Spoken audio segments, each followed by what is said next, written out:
Hello and welcome to my video today. This one is about the vents in the Fisker Ocean. If you remember back in February of last year, I had the vents replaced and that was under warranty when the company was still in existence. And since then, the vents have been fine. So crossing my fingers to make sure that they stay good. However, there are many owners that have vent issues, and these may develop over time.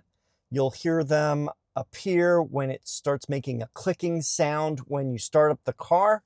It may affect one vent or it may affect all four. And this comes about due to the motor control unit that basically controls those vents, and it's overpowered and it is stripping the gears on those vents. If the company is still around, they probably would have done a recall on them. Unfortunately, we don't get that. In the meantime, there are very few replacement vents to be found.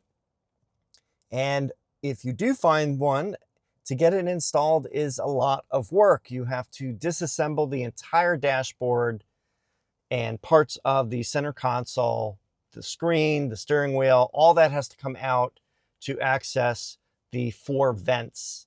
There's one on the left, one in the center left, center right, and far right sides of the dashboard.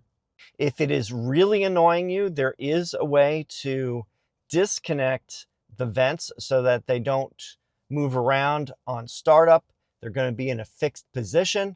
Then you can use something like a chopstick or other tool to direct the vents to where you want them to go, and then they'll stay in that position because they're no longer powered. So here's a closer look at the controller for that. It is located inside the right side of the car behind the taco tray. If you've seen my videos on how to replace the cabin filters, it's in that same area. If you remove the taco tray and look up to the left part of that opening, way in the back, you'll see the controller. And here's a video right now to show you exactly where that is.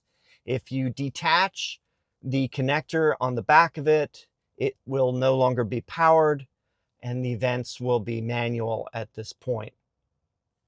It's not a perfect solution, but it may be the best for right now for some owners that are really annoyed by the sound that the vents make when they turn on.